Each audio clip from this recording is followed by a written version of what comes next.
जिला समाज मंगल कार्यालय खोर्धा पक्षर जिलास्तरीय शिशु ओजन और उच्चता निरीक्षण तालीम कार्यक्रम आज जिला परिषद सम्मेलन कक्ष अनुष्ठित होती।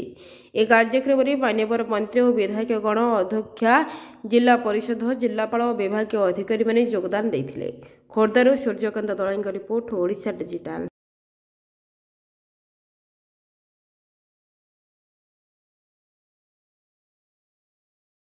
शिकार लोक भेटा आरंभ कर अनेक गुड़े कथा देखीचु से जो संस्था गुड़िक कम करते दुई तीन संस्था भी राजनीतिक स्तर में कथा आगू को जाऊ से दृष्टिकोण आम विभिन्न जगह आम लोक भर विभिन्न वर्कशॉप जरिया परिचित कर राज्य में भाव में पुष्टिहीनतार अवस्था अच्छी आम के सरकार चाप पक